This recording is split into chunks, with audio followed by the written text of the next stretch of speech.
And of course, the reverse direction means that the drivers having to, you know, earn their stripes in a completely new circuit. Essentially, it's such a different prospect for these drivers. I can tell you, if you think Knockhill is an intimidating circuit coming over Duffus Dip in the clockwise direction, you have not seen anything until you're coming full pelt and you're going into that chicane, because it's completely blind. You've got no idea. Whereas at least at Duffus you've got a semblance, because you've got the curbing on the inside. You kind of know that you're going to be okay, whereas that chicane can get very, very messy very, very quickly indeed. The marshals lining up the drivers 2 by 2 on the grid then. So it's going to be Liam McGill beside Stephen Gray on row 1. Dave Colville is going to be alongside Brodie Orr on row 2. Ian Blackley alongside Mark Dixon on row 3. Kieran Preedy in 7th alongside Peter Cruikshank on row 4.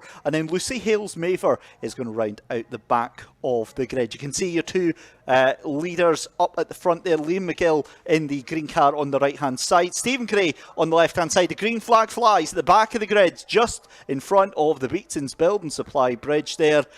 And we are about to get ready for our second and final Scottish Fiesta ST race of the afternoon here for the SMRC, supported by Rees Motorsport Insurance. So the 1 minute board goes up, and then it'll be the 30-second boards, and then the 5-second board, and then suddenly you'll start to see lights coming out onto the bridge as well. As I said, the Mini Coopers are up after this one.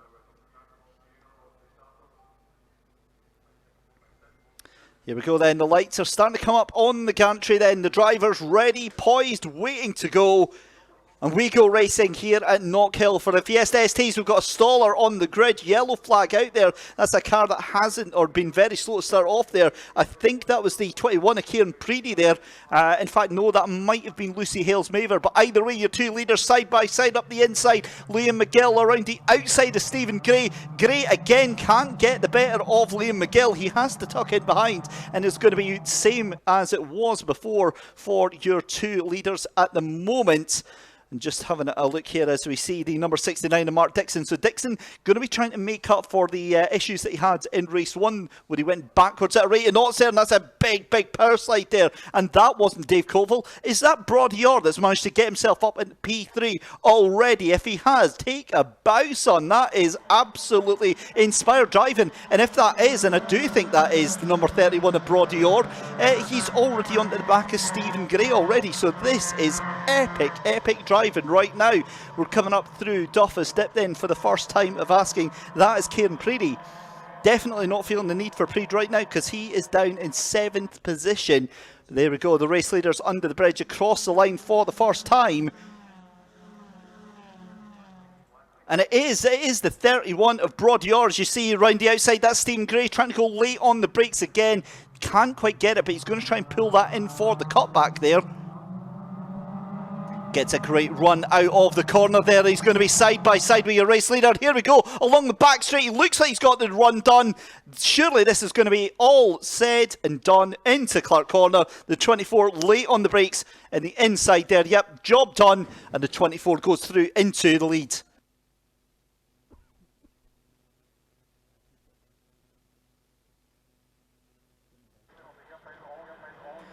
Great move then into the lead then for Stephen Gray. That now throws Liam McGill into the clutches of Brodie Orr, who was the fastest man that last lap round here. And they're already clearing off from the group behind. So it's McGill, Gray, Orr. That's your 1, 2, 3 right now. 4th place for Blackley, Dixon is in 5th position, Cruikshank is in 6th, Kieran Preedy in 7th, Dave Colville in 8th, and Lucy Hales-Maver in 9th position. But here we go, we have got a battle on our hands, and there we go. That is already into 2nd place again then. Tries to make a move up the inside. That was like taking candy from a baby. Liam McGill, and look at Brodie Orr with the absolute cheek to go around the inside there of the 31 there. Fantastic racing from these STs just now. This is all going to go wrong, isn't it? There's only so much that these drivers are going to be able to give, and Brodie Orr fires it up the inside. Brodie Orr then into P2 and right on the back end of your leader. But have a look at the 24 going to try and put it up the inside of the chicane. Oh my goodness me, how that wasn't contact on the tail end of Brodie Orr, I will never know. But Liam McGill in the lead of this race yet again then. Brodie Orr in 2nd place. Stephen Gray dropping back, you've got to say, into the clutches of Ian Blackley right now. Your 2 race leaders up through Duff is it. But my goodness me, that was dramatic stuff then. They come under the Building Supply Bridge, the Beatson's Building Supply Bridge yet again. 9 laps left to go, and I've got to be honest, I don't know how many more laps I can take of this sort of drama and this sort of action going on here with the Fiesta ST Championship. And where Liam McGill was looking very comfortable for the first part of the first race, he has not been given any chance to relax at all whatsoever. However, Stephen Gray has dropped off a little bit, and I do mean a little bit, from the tail end of this group here. Brodie Orr is absolutely gunning that car. You could see the front right wheel struggling to get traction in the grass as he goes out of the exit of Clark's here. Amazing action. And Liam McGill, I mean, this is probably going to be the hardest he's had to work this season to take the race win. It's fantastic stuff to see. We're going to cross the line and cross off just 8 laps left to go here.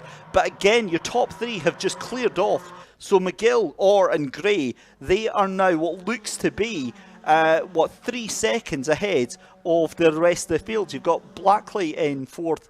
Mark Dixon is doing a decent recovery job, actually hunting on to 4th position there. He's trying to get his way back up there, but you've got to feel that is done and dusted for the 69. And this is, again, huge championship implications. McGill came into this weekend leading the championship ahead. And it was Mark Dixon who was in 2nd place. And Dixon, if I remember rightly, was something like 45 points off of your championship leader. So it's all looking very rosy for Liam McGill right now. As we are looking a little bit further down the field then, that is the 333, and that is Ian Blackley. And to be fair, I'm saying we're looking a little bit further down the field. That's 4th position. But that's such as the difference between the leaders and then the rest of the field indeed. In fact, so much so they're not even in the same shot anymore. So that shows you just how much things are changing here. We've got 7 laps left to go then. Brodie Orr takes a slightly different line. Liam McGill looks a little bit defensive there, and that allows Stephen Gray to catch up to the tail end. But also catching up now is Ian Blackley and Mark Dixon. They look like they're trying to make some inroads to that group just up in front. In fact, Brodie Orr dropping off the back of your race leader of Liam McGill now into the clutches there of Stephen Gray. Stephen Gray looks to the inside, coming into Clark Corner there, but it was too much speed. He had to scrub some of that off there. That was never going to be a realistic move there. Brodie Orr with the fastest lap of the race, but again, you can see, and that's a big moment coming into the chicane. He almost held it, almost. Keep the power in, keep the foot in. You'll be absolutely fine as long as you don't touch the barrier. A little scuff, it's absolutely fine. So some fine rallycross there from Brodie Orr there. I mean, at that moment there, how he didn't send it to the barrier on the inside of the chicane there, I've got no idea. But that, unfortunately, is how quickly the race can go from everything to nothing in the absolute blink of an eye. That throws Brodie Orr right to the back of the field then.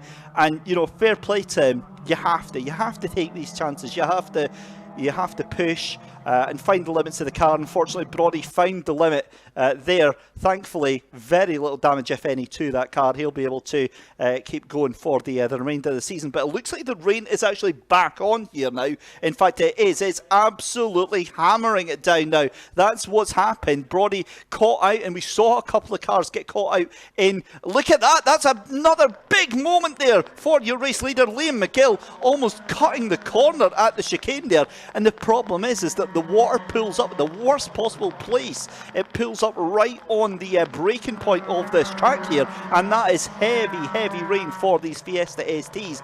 And it's now gone from excitement to 90 minutes C1 race to a little bit of trepidation, because these things don't do all that well in the wet here. But coming back to this race here, we've only got 5 laps left to go. What else can possibly change in this race? Dramatic stuff here. The conditions worsening significantly. But again, it comes and goes. I'm looking out the window here of the commentary box, and there's blue skies from about 5 minutes away here. So they just have to keep the faith a little bit here.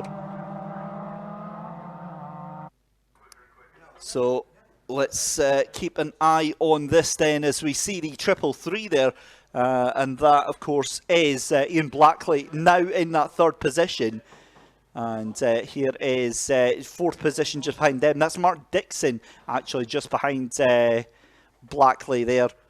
And again, you're just seeing how difficult it is to maintain car control in these conditions.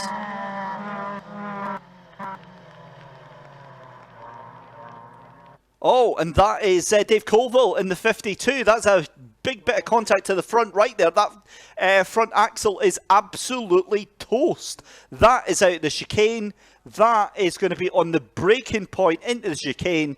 And you don't need to be Mystic Meg to work out what has happened to the front axle of that car there. That car not going to be taken any further apart. Thankfully, I think it's off. It should be off of any point of danger there, because they've basically taken it off there, but we'll certainly see. But the 52 not going to be taking any further part in this race. Somehow Brodie's only in 5th position, despite that big scare there. But again, you can see just how drastically the conditions have changed here. Double waved yellows at the entry to Clark here. And yeah, you can see some rather nervous looking marshals just waiting by the car there. I certainly wouldn't want to be anywhere near that right now in these conditions whatsoever. As you can see, Mark Dixon still onto the back of Ian Blackley. Then this is still the battle for what is now 3rd place. So 3rd place for Ian Blackley, 4th place for Mark Dixon just now. But under the bridge for just 3 laps left to go here, it's still Liam McGill in the lead of this race. The gap between 1st and 2nd place, though, 2.6 seconds. So we keep an eye on this one instead. 3rd, 4th and 5th position is Ian Blackley.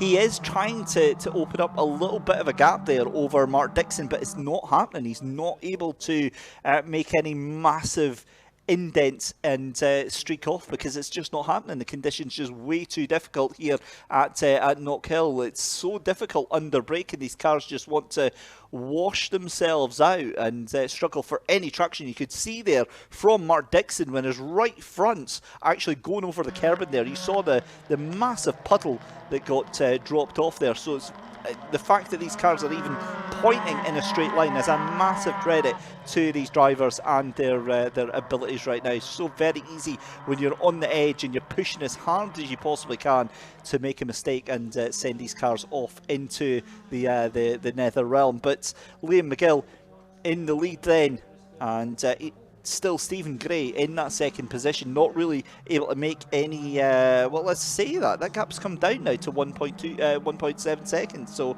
the gap has come down slightly between 1st and 2nd. We saw this in race 1. We saw Stephen Gray catching Liam McGill quite drastically towards the end there, but yellow flags look like they've been pulled, and this is still with Ian Blackley in that 3rd position. great to see that we're focusing on all the action here, because this is exactly where we need to be looking. This is where the fight is going on. Just 0.6 of a second separating these two cars right now, with just 2 laps left to go. Your race leaders are going to be coming up through Duffus to complete their penultimate lap there. Oh, and that's another moment. That's Brodior very, very close to collecting that car of Dave Colville on the inside there, and Brodior into the barrier. That is going to be on the exit of Clark Corner. Red flag comes out, and that is going to be it. Well, there we go. That is, yeah, okay. Fair enough. That is what exactly you want from a race there. Liam McGill takes the win. Stephen Gray in second place. Ian Blackley in third position. Mark Dixon is going to finish in fourth. Brodior will not finish out. I believe he won't finish in fifth, but it'll go back to the start of the last race there. Thank you very much, Dave. I've got Liam McGill here. 2 wins out of 2 this weekend. That was his plan coming into Knockhill, the reverse track. You said you loved it out there. Yeah, I definitely did. I always love the wet. After the first race, with how much Stephen was catching me, I was doing my rain dance in between times, so I was good, because the rain did come down eventually, but it did start drying towards the end there. But one of the problems there was I couldn't see out the window, so I had both windows down. But yeah, we managed to bring it home, which is the main thing, yeah. Yeah, so coming into this round, you had a game plan of getting 2 wins out of 2 today, just to claw your way back up to the championship. You've done that, you've got to be happy. Yeah, definitely happy. I mean, after the last round, I was that annoyed I didn't even check the standings, so I'm not sure where I was sitting. I'm hoping I'm maybe back up to second now in the next rounds away down south, so a track that we know, so hopefully we can claw back points there as well, and then, you know, it'll be an exciting end to the year, hopefully. That's the plan. It's a bit of a treat going around Knockhill the wrong way. Yeah, it definitely is. It's actually, I think it's better, but maybe it's because you're used to going the other way all the time, you know, so good. Right, well, 2 wins out of 2, go and enjoy it, well done. Thank you, cheers. Cheers, and I'll see who else we've got here. A bit of shaking hands. Well, second place overall, you've got to be happy with that. Yeah, absolutely. Yeah, it was obviously a very different race from race 1, because the heavens opened here and it was very slippy, but enjoyed driving the track in the wet. It was good fun. Hairpin, I did get into the lead for a short period of time. I probably should have defended a bit harder there. I didn't appreciate Brodie was behind me. He was kind of hidden in the mist and the spray behind. But yeah, good. Obviously, great results for Liam. That's I kind of thought he'd be up in the fighting us for wins more often in the season. So it looks like he's kind of got things together now, and he's going to be a bit of a close competitor from now on. Definitely, those first few laps were really scrappy between you 3. Yeah, that was it was pretty exciting from inside the car. I think I overheard Liam saying as well, I had the steaming up problem inside the car as well, and you're like, you can't see anyone around you. So did you put the windows open as well? Yeah, the windows were open, heated windscreen was on, all that kind of stuff. Yeah. All right, well, second place, got to be happy. Go and enjoy it. Thank you. Cheers. We'll get our third place man in. How was that for you? It was good, yeah. Obviously, I'm new to the championship this year, so it was really, it's my first time racing with these tyres as well. Obviously, I've done track days before I came to obviously this, and so driving the same tyre, wet and dry, obviously is something new for me as well. But it was good. But luckily enough, the guys in front were just a wee bit quicker than me, so it actually gave me a wee bit of track. And I had Mark, obviously Dixon behind me. He's pretty fast, so I was just trying to keep him at bay effectively. So no, it was good. So. Yeah, you avoid the spray from the cars in front as well that way. Actually, I was just that wee bit behind it exactly. So my vision was pretty good actually, to be quite honest with you. So yeah, so is this the first time you've driven the reverse Knockhill? Yes, that's right. Yes. What are your thoughts? I like it. The only bit I didn't like, I'm seeing me be quite slow doing it at the bottom of Duffus Dip coming back up. There's obviously I'm just not quite doing something right. The rest of the guys were catching me there. Then I was managing to cool away from them again. So other than that, I love it. Right, it was good.